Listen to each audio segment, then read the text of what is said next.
نحمده ونستعينه ونستغفره ونؤمن به ونتوكل عليه ونعوذ بالله من شرور أنفسنا ومن سيئات أعمالنا من يهد الله فلا مضل له ومن يضلل فلا هادي له أشهد أن لا إله إلا الله وحده لا شريك له وأشهد أن سيدنا ونبينا ومولانا محمدا عبده ورسوله أرسله ربه بالحق بشيرا ونذيرا وداعيا إلى الله بإذنه وسراجا منيرا صلى الله تعالى عليه وعلى آله وصحبه وبارك وسلم تسليما كثيرا أما بعد فأعوذ بالله من الشيطان الرجيم بسم الله الرحمن الرحيم وأيوب إذ نادى ربه أني مسني الضر وأنت أرحم الراحمين. கண்ணியத்திற்குரிய அல்லாஹ்வின் நல்லடியார்களே, அல்லாஹுடைய கிருபையால் சங்கை மிகு ரமதானுடைய புனிதமான இந்த இரண்டாவது ஜும்மாவை அடைந்திருக்கிறோம். ரமதான் வேகமாக செல்கிறது. அல்லாஹ் திருமறையிலே சொல்வது போல ஐயாமம் மஅதூதாத், சில நாட்களே என்று அல்லாஹ் சொல்வான். ரமதான் சில நாட்கள் தான், இன்னும் ரெண்டு ஜும்மா தான் நம்ம கையில் இருக்குது. அவ்வளோ வேகமாக செல்கிறது. திருமறையின் பல்வேறு வரலாறுகள் சரித்திரங்களை எல்லாம் இரவிலே ஓதப்படுகிறது. நேற்றும் இறுதியிலே சூரத்துல் அம்பியா, நபிமார்கள் என்ற பெயரிலேயே ஒரு அத்தியாயம் துவங்கப்பட்டது. இன்றைக்கும் அதனுடைய தொடர் வருகிறது. சூரத்துல் ஹஜ், சூரத்துல் முஃமினூன், சூரத்துல் நூர் என்று அடுத்தடுத்து பல சூறாக்கள் ஓதப்படுகிறது. சூரத்துல் அம்பியாவிலே பல நபிமார்களுடைய சரித்திரங்களை அல்லாஹ் சொல்கிறான். இப்ராஹிம் அலை இஸ்லாமுடைய வரலாறு வருகிறது. லூத் அலை இஸ்லாமை பற்றி சொல்லுகிறான். நூஹ் அலை இஸ்லாமை பற்றி சொல்லுகிறான். தாவூத் அலை இஸ்லாம், சுலைமான் அலைஹிஸ்ஸலாம், அய்யூப் அலைஹிஸ்ஸலாம், யூனுஸ் அலைஹிஸ்ஸலாம், துல்கிஃபில் என்று பல நபிமார்களுடைய வரலாறுகளை அல்லாஹ் சொல்கிறான். நபிமார்களுடைய வரலாறுகள் எல்லா காலத்திலேயும் நமக்கு வழிகாட்டுபவை, படிப்பினையை தருபவை. நாம் எல்லா சூழ்நிலைகளுக்கும் நபிமார்களுடைய வரலாறு நமக்கு வழிகாட்டும். பெருமானார் ஸல்லல்லாஹு அலைஹி வஸல்லம் வாழ்க்கையும் நமக்கு வழிகாட்டும். இன்றைய இந்தியாவுடைய நிலை குர்ஆன் சொல்லுகிற சம்பவங்களுக்கு நெருக்கமான நிலைமை தான். குர்ஆனில் எந்த நபிமார்களுடைய வரலாறுகளை அல்லாஹ் சொல்கிறானோ அந்த நபிமார்கள் சந்தித்த நிகழ்வுகளும் இன்றைக்கு இந்தியாவில் நடக்கிறதும் அப்படியே தான் இருக்குது. அந்த மாதிரியான ஒரு காலகட்டம் தான் நம்ம பார்க்குறோம். இன்றைக்கு வட இந்தியாவில் இந்துக்கள் கொண்டாடுகிற ஒரு பண்டிகை, ஹோலி பண்டிகை. பன்னெடுங்காலமாக அவர்கள் கொண்டாடி கொண்டு தான் இருக்கிறாங்க. ஆனாலும் இப்போது மஸ்ஜிதுகளுக்கெல்லாம் ஒரு பெரிய ஆபத்து இந்த பண்டிகையை ஒட்டி இன்றைக்கு ஜும்மா தொழுகையே பல இடங்களில் நடைபெறுமா இல்லையா என்ற அச்ச சூழ்நிலை. அப்படியே தொழுதாலும் பிரச்சனை இல்லாமல் முடியுமா என்று ஒரு கவலை. அல்லாஹ் எல்லா முஸ்லிம்களுடைய உயிர்களை உடைமைகளை பாதுகாப்பானாக. மஸ்ஜிதுகள் மீது இந்த வண்ணங்கள் தெளிக்காமல் இருப்பதற்கு மஸ்ஜிதுகளை எல்லாம் தடுப்பு போட்டு அடைச்சிருக்கிறாங்க. ஜனநாயக நாடு, மதசார்பற்ற நாடு என்பதெல்லாம் வெறும் பெயர் அளவில் தான். எப்போதோ இந்த நாட்டினுடைய தன்மை மாறிப்போய் விட்டது என்பது தான் இதெல்லாம் காட்டுது. ஒரு மாநிலத்தின் முதல்வரே நீங்கள் வீட்டிலேயே ஜும்மா தொழுது கொள்ளுங்கள் என்று சொல்கிறார். நீங்கள் தான் எங்கனாலும் தொழலாமே அப்படிங்கிற ஒரு ஏளனமான துணியில் சொல்கிறார். அப்போ திருமறை இதெல்லாம் நமக்கு பார்க்கும்போது அன்றைக்கு இதெல்லாம் சந்தித்தாங்க நபிமார்கள். இந்த சத்தியத்திற்காக, ஏகத்துவத்திற்காக இதையெல்லாம் சந்தித்த வரலாறுகளை தான் சொல்லுது. இப்ராஹிம் அலைஹிஸ்ஸலாம் நெருப்பு குண்டத்தில் எதற்காக போடப்பட்டாங்க? இந்த ஏகத்துவத்திற்காக தானே. இந்த ஒரே ஒரு விஷயத்திற்கு தான் அவங்களும் சோதிக்கப்பட்டாங்க, நாடு கடத்தப்பட்டாங்க. எல்லா நபிமார்களும் அதற்காக சந்தித்தது தான் அப்படிங்கிறத இந்த வரலாறுகள் நமக்கு சொல்லுது. குர்ஆன் பல வினோதமான வரலாறுகளையும் சொல்லும். நம்ம சொல்லியிருக்கிறோம் ஹதிர் அலைஹிஸ்ஸலாம் பற்றி அல்லாஹ் சொல்லக்கூடிய விஷயங்கள். இப்போ அந்த மாதிரி நபிமார்களில் நபித்துவம், அரசாட்சி, உலக செல்வங்கள் இது எல்லாம் கொடுக்கப்பட்ட நபிமார்கள் தாவூத் அலைஹிஸ்ஸலாம், சுலைமான் அலைஹிஸ்ஸலாம். இவங்க நபியாகவும் இருந்தாங்க, அரசாட்சியோடையும் இருந்தாங்க. தாவூத் அலைஹிஸ்ஸலாம் அவர்களுக்கு அல்லாஹ் இரும்ப உருக்கக்கூடிய தொழிலை கற்றுக் கொடுத்திருந்தான்.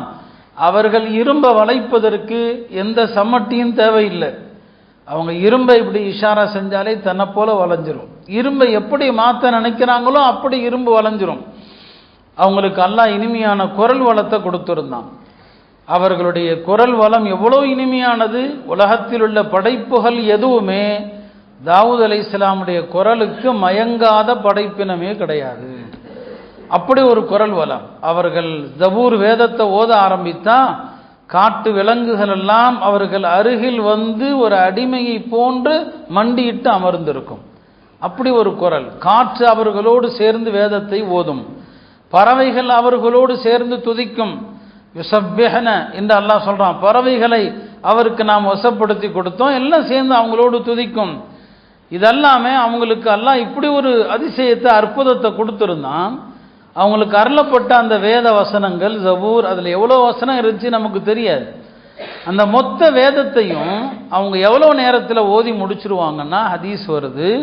நபி ஸல்லல்லாஹு அலைஹி சொன்னாங்க, தாவூத் அலைஹிஸ்ஸலாம் எங்கேயாவது புறப்படுவதாக இருந்தால் தன்னுடைய சேவகர்களிடத்தில் குதிரைக்கு சேணம் பூட்ட சொல்லுவாங்க. அந்த குதிரைக்கு சேணம் பூட்டி முடிப்பதற்குள் ஜபூரை ஓதி முடிச்சிருவாங்க. ஹதீஸ் புகாரில் வருது. அப்படி அற்புதம் அல்லாஹ் அவங்களுக்கு அந்த நேரத்துக்குள்ள ஒரு வேதத்தை ஓதி முடிச்சிருவாங்க. இதெல்லாம் நபிமார்களுடைய வரலாறுகள். சுலைமான் அலைஹிஸ்ஸலாம் அவங்கள பற்றி அல்லாஹ் சொல்றான். அந்த ரெண்டு பேரும் வழங்கிய ஒரு தீர்ப்பையும் அல்லாஹ் சொல்றான். சுலைமான் அலைஹிஸ்ஸலாமும் தாவூத் அலைஹிஸ்ஸலாமும் வழங்கிய இருவேறு தீர்ப்புகள். வழக்கு ஒன்று, தீர்ப்பு வேறு. ஒருவருடைய திராட்சை தோட்டத்தில் இன்னொருவருடைய ஆடுகள் நுழைந்து திராட்சை கொடிகளை எல்லாம் நாசப்படுத்தி விட்டது. அவர்கள் இருவருமே முதல்ல வழக்க தாவூத் அலைஹிஸ்ஸலாம் இடத்துல கொண்டு வந்தாங்க. தாவூத் அலைஹிஸ்ஸலாம் என்ன பண்ணாங்க, சரி உன்னுடைய ஆடுகள் எல்லாம் அவருடைய தோட்டத்தை நாசப்படுத்திருச்சு, பரிகாரமா தோட்டக்காரருக்கு நீ ஆட்டை கொடுத்துரு அப்படின்னு வழக்கம் முடிச்சிட்டாங்க. அந்த ரெண்டு பேரும் சுலைமான் அலைஹிஸ்ஸலாம் இடத்துல வந்தாங்க. மக்களுடைய பொது புத்தி, ஒரு அஜரத்திட்ட கேட்டால் இன்னொரு அஜரத்திலையுமே கேட்கணும். ஒரே ஆள்கிட்ட கேட்டு என்ன செய்ய மாட்டாங்க, அப்போ தான் ஃபித்னா பண்ணலாம். அவர் அப்படி சொன்னார், இவர் எப்படி சொன்னார், எல்லா காலத்திலையும் இருக்குது. அங்கே கேட்டிருந்தா அதுவும் சரியான தீர்ப்பு தான், அல்ல அதையும் தப்புன்னு சொல்லலை. சுலைமான் அலைஹிஸ்ஸலாம்கிட்ட வந்தாங்க. அவங்கள்ட்ட வந்து சொன்னாங்க, உங்கள் தந்தை இப்படி சொன்னார். இப்போ அவங்க சொன்னாங்க, நான் இன்னொரு தீர்ப்பு சொல்கிறேன். தந்தை சொன்ன தீர்ப்பு என்ன, ஆட்டை கொடுத்துருப்பான், நஷ்டஈடாக கொடுத்துருவான், ஆடு தானே சேதப்படுத்துச்சுன்னு சொன்னது. சுலைமான் அலைஹிஸ்ஸலாம் சொன்னாங்க, இல்லை அப்படி செய்ய வேண்டாம்ப்பா, உன்னுடைய ஆடை தற்காலிகமாக அந்த தோட்ட உரிமையாளர் கையில் கொடுத்துரு. அந்த தோட்டத்தை மறுபடி நீ செப்பனிட்டு மறுபடி அதில் திராட்சையை பயிரிட்டு அந்த திராட்சை கனிந்து வருகிற வரைக்கும் ஆட்டை அவர் வச்சுக்கிட்டும், அவர் பயன்பெறுவார். திராட்சை கொடிகள் தயாராகி வந்ததும் நீ ஆட்டை திரும்ப வாங்கிக்க, தோட்டத்தை அவர்கிட்ட கொடுத்துக்க. இது சுலைமான் அலைஹிஸ்ஸலாம் வழங்கிய தீர்ப்பு. அல்லாஹ் இந்த தீர்ப்பை பாராட்டுற மாதிரி சொல்றான். ஃபஃபஹம்னஹா சுலைமான், சுலைமானுக்கு நாம் கூடுதல் விளக்கத்தை கொடுத்தோம்னு சொல்றான். தாவூத் அலைஹிஸ்ஸலாமுடைய தீர்ப்பையும் சொல்லிட்டு இவருடைய தீர்ப்பை கொஞ்சம் பாராட்டுற விதமாக அல்லாஹ் சொல்றான். சுலைமான் அலைஹிஸ்ஸலாமுக்கு ஜின்னுகள், கடல்ல முத்து குளிக்கிற ஜின்னுகளை வசப்படுத்தி கொடுத்தோன்னு சொல்றான். வமின ஷயாத்தீனி மை யகூஸூன லஹு, கடல்ல முழுங்கி முத்துக்கள் பவளங்களை கொண்டு வந்து சுலைமான் அலைஹிஸ்ஸலாமுக்கு கொடுக்கிற அந்த ஜின்னுகள் அவங்களுக்கு இருந்துச்சு. காற்றை வசப்படுத்தணுங்கிறான். ஒலி சுலைமான ரீஹ், சுலைமான் அலைஹிஸ்ஸலாம் எங்கேயாவது புறப்படணும்னு சொன்னால் ஒரு பெரிய கம்பள விரிப்பு இருக்கும். அந்த விரிப்பை விரிச்சிருவாங்க. யாரெல்லாம் போகணும்னு நினைக்கிறாங்களோ எல்லாரும் ஏறுவாங்க. சொல்லப்படுது அந்த கம்பள விரிப்பில் 4 லட்சம் இருக்கைகள் போடப்படுமா, தேவையான எல்லா பொருளும் ஏற்றப்படுமா. சுலைமான் அலைஹிஸ்ஸலாம் காற்றுக்கு உத்தரவிடுவாங்க, காற்று அப்படியே பறக்கும். இந்த மாதிரி ஒரு ஃப்ளைட்டை உலகமே பார்த்துருக்காது. 4 லட்சம் பேர் பறக்கிற ஃப்ளைட்டு இல்லையா. இப்போ மேலே போனால் வெயில் அடிக்குமே இல்லையா, வெயிலுடைய தாக்கம் படாமல் இருக்க அப்படியே மேலே பறவைகள் கூட்டம் நிழல் கொடுத்து கொண்டே போகும். இதெல்லாம் அல்லாஹ் சுலைமான் அலைஹிஸ்ஸலாமுக்கு கொடுத்தது. இப்போ நபித்துவத்தோடு அரசாட்சியும் ஆண்டாங்க. அவர்களுடைய வரலாறை குர்ஆன் சொல்லுது. இதெல்லாம் நம்ம மேம்போக்காக சொல்கிறோம். அல்லாஹ் இந்த வரலாற்றில் அய்யூப் அலைஹிஸ்ஸலாமை பற்றியும் சொல்கிறான். வ அய்யூப் இத் நாதா ரப்பஹு அன்னி மஸ்ஸனிய துர் வ அன்த அர்ஹமுர் ராஹிமீன். அய்யூப் அலைஹிஸ்ஸலாமுக்கு அவங்க செஞ்ச ஒரு துஆவையும் சொல்கிறான். இப்போ அய்யூப் அலைஹிஸ்ஸலாம் யார்? குர்ஆன் பொதுவாக ரொம்ப நபிமார்களுடைய தேவையற்ற விவரங்களை சொல்லாது. எந்த ஊர், எந்த இது அதெல்லாம் சொல்லாது. என்ன படிப்பின, என்ன சொல்லப்படணும் அதை மட்டும்தான் திருக்குர்ஆன் சொல்லுமே தவிர முழு வரலாறை சொல்லாது. அறிஞர்கள் சொல்லுவாங்க, சில கருத்துக்கள் தான். அவர் இப்ராஹிம் அலைஹிஸ்ஸலாமுடைய 5வது பரம்பரையில் அவர் வருகிறார் அப்படின்னு ஒரு கருத்து. அவர் திமிஷ்குடைய அருகில் உள்ள ஒரு கிராமத்தில் வாழ்ந்தார் என்பதாக சொல்லப்படுது. அய்யூப் அலைஹிஸ்ஸலாம் அல்லாஹ் அவருக்கு நிறைய உலகத்தினுடைய செல்வ செழிப்பான வாழ்க்கையை கொடுத்திருந்தான். ரொம்ப ரொம்ப செல்வ செழிப்பான வாழ்க்கை. அவர்களுக்கு எண்ணிலடங்காத ஆடுகள், ஒட்டகங்கள், தோட்டங்கள், விவசாய நிலங்கள், மனைவியர், குழந்தைகள் என்று எல்லாம் இருந்துச்சு. இதுக்கு நான் அமான்னு சொல்லுவாங்க. அவ்வளவு செல்வ செழிப்பு இருந்துச்சு. இப்போ இப்லீஸ் அவர்களை எப்படியாவது வஸ்வசா மனக்குழப்பத்தை ஏற்படுத்தணும். ஏன்னா அவர் இவ்வளவு செல்வ செழிப்பில் இருந்தாலும் அல்லாஹ்வுக்கு நன்றி செலுத்துகிற அடியாரா இருக்கிறார். இந்த செல்வங்கள் எல்லாம் அல்லாஹ்வுடைய கவனத்தை விட்டும் அவரை ஒருபோதும் திருப்பல்ல. எல்லா நிலைகளிலும் அல்லாஹ்வுடைய நினைவு கூறக்கிற அடியாராகவே இருக்கிறார். அல்லாஹ்வே சாட்சி சொல்றானே, நிஅமல் அப்த் அப்படிங்கிறான், நல்லடியார் அவர், இன்னஹு அவ்வாபுங்கிறான். இப்போ ஒன்றுமே செய்ய முடியல, இந்த செல்வத்தை வச்சுக்கிட்டு இப்படி அல்லாஹ் வணங்கக்கூடிய அடியாராக இருக்கிறாரு. அப்போ ஷைத்தான் அல்லாஹ்ட்ட அவகாசம் கேட்டான், ஒரு அனுமதி கேட்டான். அய்யூப வழிகெடுக்கிறதுக்கு எனக்கு அவகாசம் கொடு, நான் வழிகெடுக்கிறேன். அல்லாஹ் சொன்னா உன்னால முடியாதுப்பா.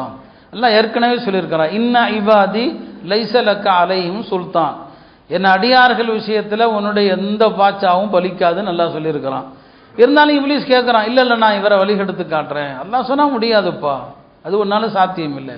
அவருடைய செல்வத்தை எல்லாம் நான் அழிச்சு அப்போ அவர் உன் மீது அதிருப்தி அடைகிற மாதிரி நான் செய்கிறேன்னு சொல்லி, சரி முடிஞ்சா செஞ்சுப்பாரு, முடிஞ்சா உன்னால செய்.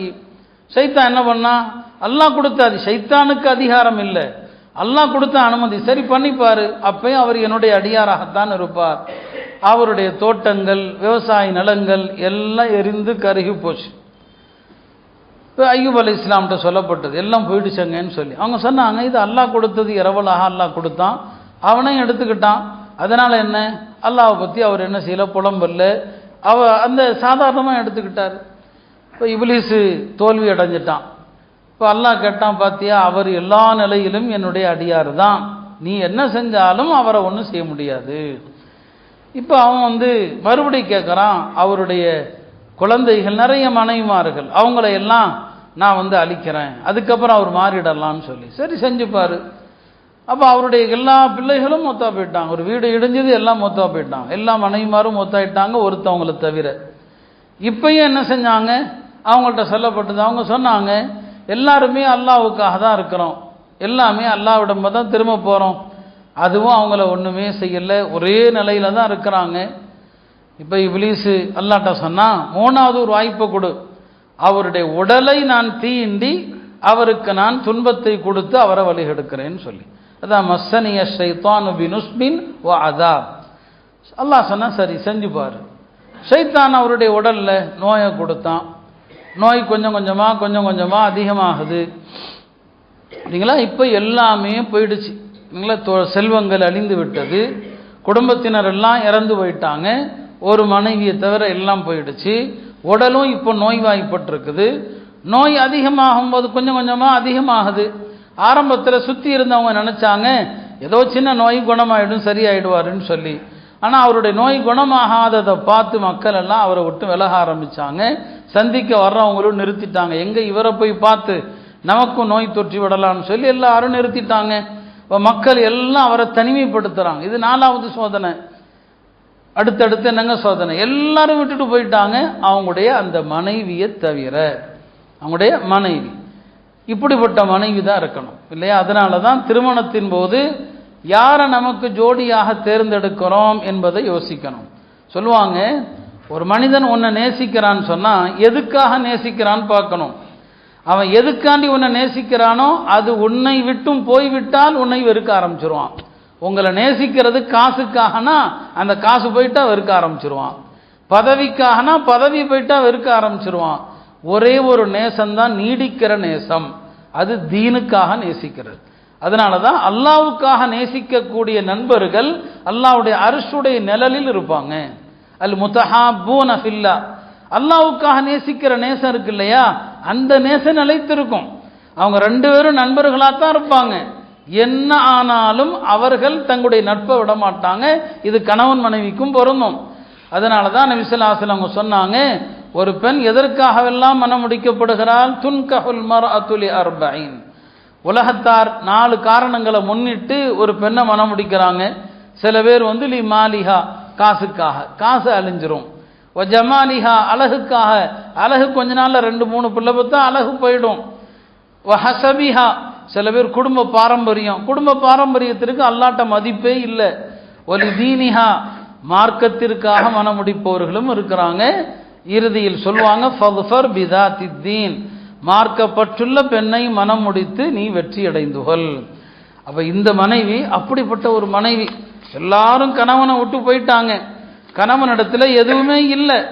ஆனாலும் அந்த பெண்மணி தன்னுடைய கணவரை விட்டும் போகல. சில அறிவிப்புகள், அதாவது வேதக்கார அறிவிப்புகள்ல அந்த பெண்மணியுடைய பெயர், அய்யூப் அலைஹிஸ்ஸலாமுடைய மனைவி பெயர் ரஹ்மா என்று வருது. அந்த பெண்ணுடைய பெயர் ரஹ்மான்னு சொல்லி. இப்போ அவங்க மட்டும்தான் போகல. அய்யூப் அலைஹிஸ்ஸலாம் நோயாளி, நோய் அதிகமாகுது, வீட்டிலேயே முடங்கிட்டாங்க, செல்வங்கள் இல்லை. அந்த அம்மா வீட்டு வேலை செஞ்சு கிடைக்கிற கூலியில தனக்கும் தன் கணவருக்குமான வாழ்வாதாரத்தை ஓட்டுறாங்க.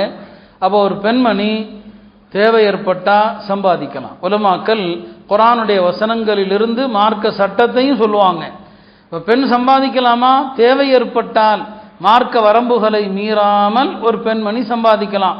அப்போ இங்கே அய்யூப் அலைஹிஸ்ஸலாமுடைய மனைவி தான் சம்பாதிக்கிறாங்க. டெய்லி கொண்டு வந்து எதையாவது என்ன செய்கிறாங்க, கொடுக்குறாங்க. இப்படியாக நாட்கள் போகுது, பல வருடங்கள் ஆகுது. அவங்க எத்தனை வருஷம் நோயாளியாக இருந்தாங்க? சில தஃப்சீர்களில் எழுதுவாங்க 18 வருஷம் என்று. அப்படி ஹதீஸில் இல்லை. பல வருஷம் நோய் வாய்ப்பட்டிருக்கிறாங்க, அது மட்டும் உறுதியாக தெரியுது. கடுமையாக நோய் வாய்ப்பட்டிருக்கிறாங்க. அவங்க ரொம்ப நோய் வாய்ப்பட்டிருந்த நேரத்தில் ஒரு 2 பேர் மட்டும் அவங்கள சந்திக்க வந்துக்கிட்டே இருப்பாங்களாம். ஒரு 2 பேர் மட்டும். அந்த 2 பேரில் ஒரு ஆள் ஒரு நாள் சொன்னாராம், இவரை ஏன் அல்லாஹ் இந்த அளவுக்கு சோதிக்கிறான்? உலகத்தில் யாருமே செய்யாத ஒரு பாவத்தை இவர் செஞ்சிருப்பார் போல் தெரியுது.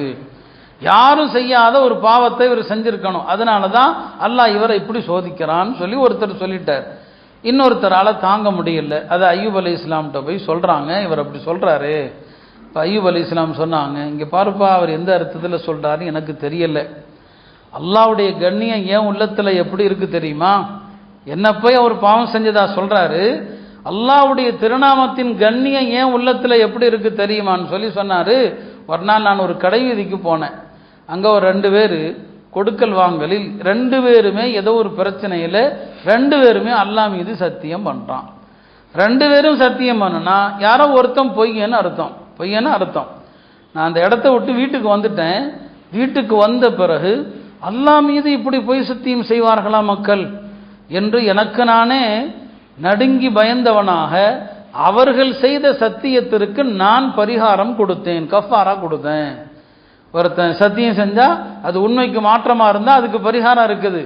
அவர்கள் செஞ்ச பொய் சத்தியத்திற்கு நான் பரிகாரம் கொடுத்தேன். என்ன சொல்ல வர்றாங்க? அய்யூப் அலைஹிஸ்ஸலாம் அல்லாஹ்வுடைய திருநாமத்தை தவறாக பயன்படுத்தி சத்தியம் செய்வதை கூட பொறுக்க முடியாதன்னா அல்லாஹ்வுக்கு மாற்றம் செய்வேனா? நானா பாவம் செய்வேன்? அப்படிலாம் எதுவுமே இல்லை அப்படின்னு சொல்லி அவங்க சொன்னாங்க. ஹைராக ஊர் உலகத்தில் அப்படிதான் பேசுவாங்க. யாருக்கும் எந்த நோயும் வரலாம், எந்த நோய் யாருக்குமே வரலாம். எப்பேற்பட்ட நல்லடியாரா இருக்கட்டும். நபி ஸல்லல்லாஹு அலைஹி வஸல்லம் உடைய மரண வியாதியை அருகிலிருந்து பார்த்தவர் யார்? அன்னை ஆயிஷா ரலியல்லாஹு அன்ஹா.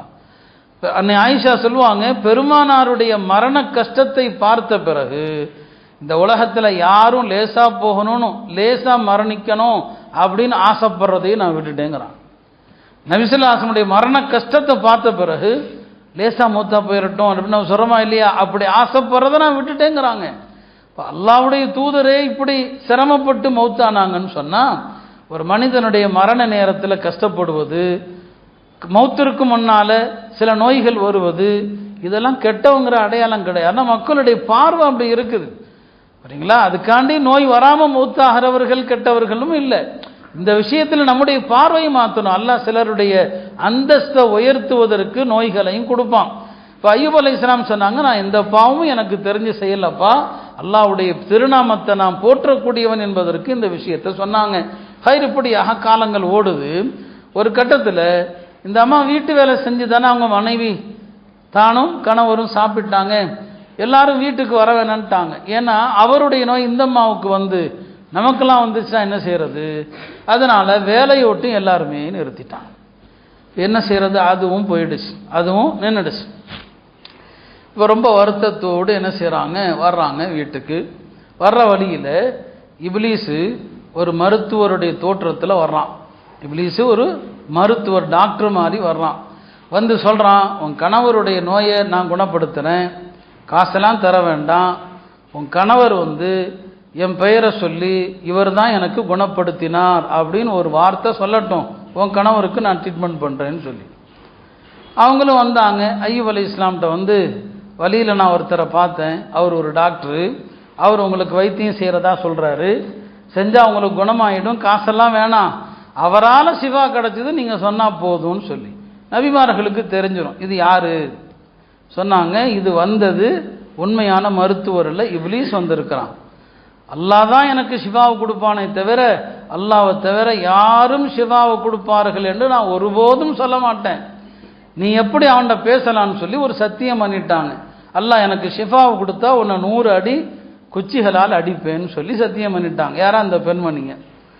இப்படியாக பல நிகழ்வுகள் என்னங்க நடக்குது.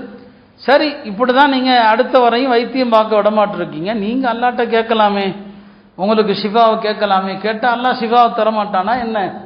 இப்போ ஐயூப் அலைஹிஸ்ஸலாம் சொன்னாங்க, நமக்கெல்லாம் படிப்பின இருக்குது. அவங்க சொன்னாங்க தன் மனைவி இடத்துல, அல்லாட்ட எனக்கு ஷிஃபாவை கொடுன்னு கேட்க நான் வைக்கப்படுறேன். ஏன் தெரியுமா, நாம் நல்ல செழிப்பாக வாழ்ந்த காலங்கள் எவ்வளோ வருஷம் இருக்கும். செழிப்பாக வாழ்ந்த காலங்கள் அவங்க வந்து ஒரு 120 வருஷம் வாழ்ந்ததாக சொல்லப்படுது. செழிப்பாக வாழ்ந்த காலங்கள் 50-100 வருஷம். இப்போ சோதனையில் இருப்பது ஒரு சில வருஷம்தான். அப்போ சோதனையான வருஷம் கம்மி, செழிப்பாக வாழ்ந்த காலம் அதிகம். அப்படி இருக்க நான் அல்லாட்ட போய் ஷிஃபாவு கொடுன்னு கேட்டால், என்ன ஐயூபே அவ்வளோ காலம் செழிப்பாக இருந்தீரே, அது பத்தாதான் நல்லா கேட்க மாட்டானா, அதனால் நான் பயப்படுறேன், அல்லாட்ட கேட்க வெக்கப்படுறேன்னு சொன்னான்.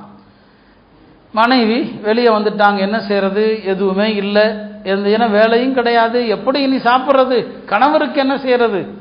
அவங்க மனைவி வெளியே போன நேரத்தில் தான் ஐயூப் அலைஹிஸ்ஸலாம் அல்லாட்ட துவா கேட்கலான்னு நினைக்கிறாங்க. எதுக்குன்னா அப்பையும் தனக்காக இல்லை, தன் மனைவி படுகிற கஷ்டம், மனைவி படுகிற சிரமம். இந்த அம்மா நமக்காக எவ்வளவு சிரமப்படுது. ஒரு உண்மையான கணவன் மனைவி அப்படிதான். கணவன் நோய்வாய்ப்பட்டா மனைவி, மனைவி நோய்வாய்ப்பட்டா கணவன், ஒருவர் மற்றவர் மீது உண்மையான அன்பு வச்சிருக்கணும். அந்த மனைவிக்காக அல்லாட்ட என்ன செய்கிறாங்க, சரி நம்ம துவா செய்வோம். அந்த துவாவிலும் கூட யாரெல்லாம் எனக்கு ஷிஃபாவை கொடுன்னு கேட்கல, ரப்பி இன்னி மஸ்ஸனி அத்துர், எல்லாம் எனக்கு ஒரு சங்கடம் வந்திருக்கு. எவ்வளோ அல்லாட்ட அதப்ப பாருங்க. நம்ம தலைவலியை கூட பூதாகரமாக கேட்டுருவோம் அல்லாட்ட, இல்லையா? சின்ன வயிற்று வலியை பூதாகரமாக கேட்போம். அவ்வளோ பெரிய நோய் நொடி, மஸ்ஸனி அத்துர், எல்லாம் எனக்கு ஒரு சங்கடம், வஅன்த அர்ஹமுர் ராஹிமீன், நீ பெரிய கருணையாளன். அவ்வளோதான், ஒரே வரி தாங்க துவா, மஸ்ஸனி அத்துர்ரு வஅன்த அர்ஹமுர் ராஹிமீன் அப்படின்னு என்ன செய்கிறாங்க, கேட்குறாங்க. இப்போ அல்லாஹ்விடத்தில் உடனே துவாவும் கபூல் ஆகிடுச்சு. இன்னொரு இடத்துல அல்லாஹ் சொல்லுவான், மஸ்ஸனிய ஷைத்தானு பினுஸ்பின் வ அதாப், அங்கே அல்லாட்ட அவங்க சொல்லுவாங்க, அங்கேயும் அல்லாட்ட சொல்லலை, யாரெல்லாம் நீ நோயை கொடுத்தேன்னு சொல்லி, ஷைத்தானுடைய விளையாட்டு அப்படின்னு தான் சொல்கிறாங்களே தவிர, ஏன்னா நல்லவர்கள் தீயதை அல்லாஹ்வோடு சேர்க்க மாட்டாங்க. நல்லது வந்தால் அல்லாஹ் கொடுத்ததா சொல்லுவாங்க, கெட்டதை தன் பக்கம் சேர்த்துக்குவாங்க, ஷைத்தான் பக்கம் சேர்த்துக்குவாங்க. ஷைத்தான் விளையாட்டுன்னு சொல்லி முடிச்சுட்டாங்க. இப்போ அல்லாட்ட கேட்குறாங்க, நீ கருணையாளன் யா அல்லான்னு சொல்லி. இப்போ அல்லாஹ் நோய்க்கான நிவாரணத்தை கொடுக்க போகிறான். அல்லாஹ் நினச்சா குன்னா ஆகி போயிடும், ஐயூபே குணமடைவீர் அப்படின்னா குணமாயிருவாங்க. ஆனால் அல்லாஹ் எப்போதுமே அப்படி செய்ய மாட்டான். அல்லாஹ் வந்து மனுஷன் தரப்பில் ஒரு முயற்சி இருக்கணும், அல்லாட்ட மனுஷன் ஒரு முயற்சி செய்யணும். அல்லாஹ்வுடைய நியதி. பனு இஸ்ரவேலர்கள் ஒரு தீகில பாலைவனத்தில் அடைக்கப்பட்டு கிடக்கிறாங்க, தண்ணி வேண்டும். அல்லாஹ் நினச்சா தண்ணியை ஒரு பாறையிலிருந்து தண்ணியை கொடுக்கலாம், அல்லாஹ் சும்மா கொடுக்கல. மூசா அலைஹிஸ்ஸலாம்கிட்ட சொன்னால், ஃபதுரிப் பிஅஸா, உன்னுடைய கைத்தடியால் அந்த பாறையில் அடியும். அறிவு சொல்வது என்ன, ஒரு கைத்தடியை கொண்டு போய் பாறையில் அடித்தா கைத்தடி உடஞ்சு போயிடும், இதுதான் அறிவு சொல்லுது, இல்லையா? அல்லாஹ் சொன்னால் அடி. அந்த பாறையிலிருந்து 12 ஊற்றுகள் வந்தது. இந்த 12 ஊற்றையுமே அடிக்காமல் அல்லாஹ் கொடுக்க முடியும். ஆனால் எதுக்கு அல்லாஹ் அடிக்க சொல்கிறான், மனுஷன் கொஞ்சம் முயற்சியும் பண்ணணும். நம்ம தரப்பில் அரபியில் சொல்லுவாங்க அல் ஹரக்கா பரக்காம்பாங்க. மனுஷன் கொஞ்சம் அசைகிறது பரக்கத்து. நீ ஒரு 8 எடுத்து வை, நான் வர்றேன், ஒரு ஜான் எடுத்து வைக்கிறேன், நீ நடந்து வா, நான் ஓடி வர்றேன். நம்ம தரப்பில் முயற்சி இருக்கணும், இல்லைன்னா அல்லாஹ் அடிக்காமையே கொடுத்துருக்கலாம், இல்லையா? ஃபிரௌனிடமிருந்து தப்பி போகும்போது கடலை சும்மாவே பிளந்திருக்கலாம் இல்லையா அல்லாஹ் என்ன சொன்னா, இது ரிப்பி அசாக்கல் பஹர், கடலில் உமது கைத்தடியால் அடியும். கடல்ல கைத்தடியால் அடித்தா தண்ணி தான் தெரிக்கும் உடம்புல, அப்படி தானே அறிவு சொல்லுது. ஆனால் அல்லாஹ் என்ன செஞ்சான், அதை போல அந்த கடல் தரையாக மாறிச்சு. இது எதுக்காக? மனிதன் தரப்புல ஒரு முயற்சி இருக்கணும். முயற்சி இல்லாத வாழ்க்கை கிடையாது. அல்லாஹ் என்ன செய்வான், கொடுப்பான். நம்ம தரப்புல அது பலவீனமான முயற்சியானாலும் சரி, ஒரு சின்ன முயற்சி இருக்கணும். முயற்சி இல்லாமல் அல்லாஹ் எல்லாத்தையும் நாங்கள் முகட்டை கிழித்து கொண்டு அல்லாஹ் கொடுக்க மாட்டான். இப்போ அல்லாஹ் நினச்சிருந்தா அவரை ஒரே வார்த்தையில் ஷிஃபாவை கொடுக்கலாம். அல்லாஹ் சொன்னா இல்லை, ஒரு கொது விரிஜிலி ஐயூபே உமது காலால் உதையும். அவர் நோயாளி, அசைய முடியாத அளவுக்கு நோய். காலால் உதையும், பூமியில் உதையும், அற்புதம் நடக்கும் பார்ப்பீங்க. காலால் உதைச்சிங்கன்னா ஒரு நீரூற்று வரும், அந்த நீரூற்றில் குளிப்பீராக, அந்த நீரூற்றை குடிப்பீராக. முகத்தசலும் பாரிதுன் ஓ ஷராப் அல்லாஹ் சொல்கிறான். அந்த என்னங்க காலால் உதைக்க சொல்கிறான். இஸ்மாயில் அலி இஸ்லாமுக்கு ஜம்சம் வந்துச்சு இல்லையா, அந்த மாதிரி அவங்க காலால் உதைச்சப்போ ஜம்சம் வந்துச்சு. ஹாஜர் பார்க்குறாங்க, மகன் காலடியில் தண்ணீர், ஜம் ஜம் அப்படின்ட்டாங்க ஹாஜர். ஜம் ஜம்னா நெல்லு நெல்லுன்னு அர்த்தம். பெருமானார் ஸல்லல்லாஹு சொன்னாங்க, ஹாஜர் மட்டும் நிறுத்தின்னு சொல்லி இருக்காவிட்டால் இந்த ஜம்சம் இருக்கிறதே அது பெரிய ஆறாக ஓடி இருக்குன்னு சொன்னாங்க. ஜம்சம்னா நெல்லுன்னு அர்த்தம். நிறுத்திட்டாங்க ஹாஜர், அதனால அது சின்ன கிணறா போச்சு, இல்லைன்னா அது பெரிய ஆறாக ஓடி இருக்கும் என்று நபி ஸல்லல்லாஹு அலைஹி வஸல்லம் சொன்னாங்க. இங்க யாருக்கு, அய்யூப் அலைஹிஸ்ஸலாமுக்கு அல்லாஹ் சொல்றான், ஒரு கோல் காலை உதைங்கன்னு சொல்லி உதைச்சாங்க, தண்ணி வருது, பீரிட்டு கொண்டு வருது இல்லையா. இது யார்கிட்ட இருந்து வருது? அல்லாஹ்வுடைய புறத்திலிருந்து வருது, அல்லாஹ்ட்ட இருந்து வருது. அதிசய தண்ணி. குளிச்சாங்க, மனைவி வீட்டில் இல்லை, இத்தனையும் நடக்கும்போது அவங்க லீவ் இருக்கிறாங்க. குளிச்சாங்க, அந்த தண்ணியை குடிச்சாங்க, உடம்புல இருக்கிற எல்லா வியாதியும் சரியா போச்சு. சொர்க்கத்திலிருந்து ஒரு ஆடை வருது, அந்த ஆடையை உடுத்தி இருக்கிறாங்க, எல்லாம் சரியாகி அந்த ஆடையோடு அமர்ந்திருக்க வெளியிலிருந்து மனைவி வர்றாங்க. கணவர் ஏற்கனவே அமர்ந்த இடத்த பார்த்தா இல்லை, எங்கே போயிட்டாங்கன்னு தெரியல. மனிதர்கள் யாரும் இவரை போய் கூட்டு கடத்த தேவையில்லை, விலங்குகள் ஏதாவது தூக்கிட்டு போயிடுச்சா என்னன்னு தெரியலையே அப்படின்னு பார்த்தா, அவங்க எப்போதும் கழிவறைக்கு செல்கிற இடத்துக்கு போய் பார்த்தா அங்கே ஒரு புத்துணர்ச்சியோடு அழகான மனிதர் நிற்கிறாங்க. அவங்களுக்கு தெரியல தன் கணவர் தான் சொல்லி, அல்லாஹ் ஷிஃபாவை கொடுத்துட்டான்னு சொல்லி அவங்கள்ட்டே கேட்குறாங்க, இங்கே ஒரு நோயாளி மனிதர் வீட்டு இருந்தாரே, அவரை பார்த்தீங்களா, அவர் எங்கே போனாருன்னு சொல்லி. அய்யூப் அலைஹிஸ்ஸலாம் சிரித்து கொண்டே சொன்னாங்க, நான் தான் அய்யூப், அல்லாஹ் எனக்கு ஷிஃபாவை கொடுத்துட்டான், அல்லாஹ் எனக்கு நோயிலிருந்து நிவாரணத்தை அளித்து விட்டான், அல்லாஹ்வுடைய அருளால் நான் குணமடைஞ்சிட்டேன்னு சொல்கிறான். மனைவி சொன்னாங்க, அல்லாஹ் இப்போ உங்களுக்கு பரிபூர்ண ஆஃபியத்தை கொடுத்துட்டான், நம்மள்ட்ட செல்வங்களும் இல்லை, அல்லாஹ்ட்ட செல்வத்துக்கும் துவா கேளுங்கன்னு சொன்னாங்க. செல்வத்துக்கு துவா செய்யுங்கன்னு சொல்லி உடனே அல்லாஹ் வானத்திலிருந்து வெட்டுக்கிளிகளுடைய ஒரு கூட்டத்தை இறக்கினான். வெட்டுக்கிளிகளாக அது அப்படியே அய்யூப் அலைஹிஸ்ஸலாம் அவங்களுடைய மனைவியை சுற்றி விழுது. வெட்டுக்கிளியாக இறங்கியது கீழே விழும்போது பொன்னாக விழுது, தங்கமாக. அய்யூப் அலைஹிஸ்ஸலாம் அப்படியே மொத்தமாக அள்ளினாங்க. அல்லாஹ் கேட்டான், என்ன அய்யூபே, உலகத்தின் மீது அவ்வளவு பேராவலா, இப்படி இந்த தங்கத்தை அழுகிறேன்னு சொல்லி. அவங்க சொன்னாங்க, எல்லாம் நான் பேராசையால் அல்லவில்லை, இது உன்னுடைய அருள்.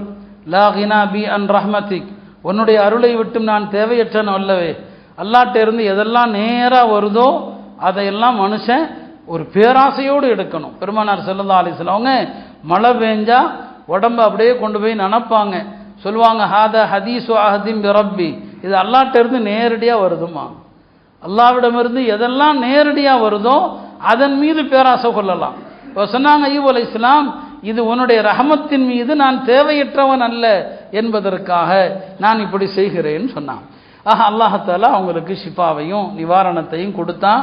அந்த நோயினுடைய காலத்தில் அல்லாஹ் மீது சற்றும் அதிருப்தி அடையல, ஒரு வார்த்தை கூட சொல்லலை முழுமையாக. அந்த காலத்தில் அவங்க செஞ்சது என்ன, ஒரே ஒரு சத்தியம் பண்ணிட்டாங்க, நான் குணமடைஞ்சா மனைவியை 100 அடி அடிப்பேன்னு சொல்லி. இப்போ இந்த மனைவி தான் நோய்வாய்ப்பட்ட காலத்தில் கணவனை அவ்வளவு கண்ணும் கருத்துமாக பார்த்து பக்கத்தில் இருந்து எல்லா ஹிதமத்தையும் செஞ்சாங்க. இப்போ நலமாயிட்டாங்க, சத்தியத்தை நிறைவேற்றணுமே.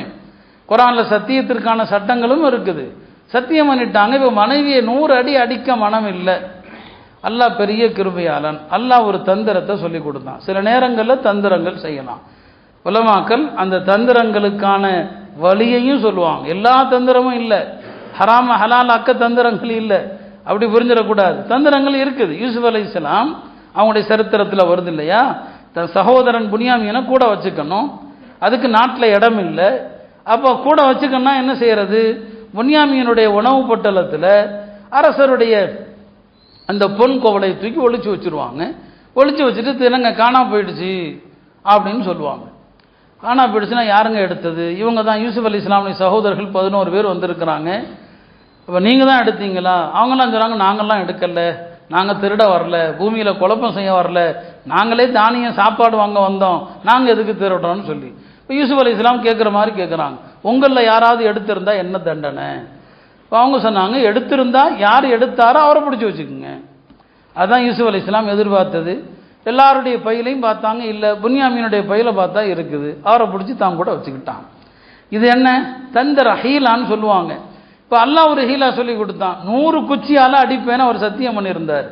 அல்லாஹ் சொன்னா ஹுதுபி யதிகல் திகசான், சரிங்களா, ஒரு புல்கற்றை எடுங்க, அந்த புல்கற்றில் 100 சின்ன சின்ன குச்சி இருக்கிற மாதிரி ஒரு புல்கற்றை எடுங்க, ஃபதரி பிஹி, அதை கொண்டு ஒரு அடி அடிங்க. 100 குச்சி இருக்கு இல்லையா, ஒரு அடி அடிங்க, 100 தடவை அடித்த மாதிரி, ஒலா தஹ்னத், உம்முடைய சத்தியம் முறியாது என்று அல்லாவே சொல்லி கொடுத்தான். அல்லாவே சொல்லி கொடுத்த தந்திரம் இது. பிறகு அல்லாஹ் சொல்லுவான், இன்னா வஜதனாஹு சாபிரன், நாம் அய்யூப் அலைஹிஸ்ஸலாமை பொறுமையாளராக கண்டோம். நிஅமல் அப்த், அவர் மிகச்சிறந்த அடியார். இன்னஹு அவ்வாப், அவர் நம்பக்கமே திரும்பக்கூடியவராக இருந்தார். இதுதான் திருமறை சொல்லி முடிக்கிற அழகான வரலாறு. யூனுஸ் அலைஹிஸ்ஸலாமுடைய வரலாறு வருது. இந்த ஆயத்துக்களை எல்லாம் சொல்லிட்டு அல்லாஹ் ஒரு வார்த்தை சொல்லி முடிப்பான், கதாலிக நுஞ்சில் முஃமினீன். இதெல்லாம் நபிமார்களுக்கு மட்டும் நினைக்கிறீங்களா? எல்லா மோமின்களையும் இப்படியே நாம் துன்பற்றதிலிருந்து காப்பாற்றுவோம் சொல்றான். கதாலிக நுஞ்சில் முஃமினீன். அல்லாஹுடைய இந்த அருள் வசனத்தின் மீது நம்பிக்கை கொண்டு நாமும் அல்லாஹ்விடத்தில் துவா செய்வோம்.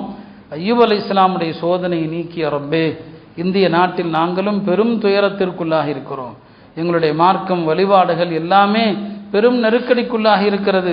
எங்களுடைய சோதனைகளை நீக்கி நிம்மதியை தருவாயாக, எங்களுடைய கஷ்டங்களை நீக்குவாயாக, ஆட்சியாருடைய உள்ளங்களை எங்களுக்கு சாதகமாக திருப்புவாயாக, இஸ்லாத்தின் மீதும் முஸ்லிம்கள் மீதும் அவர்களுடைய உள்ளத்தை நீ இலகச் செய்வாயாக.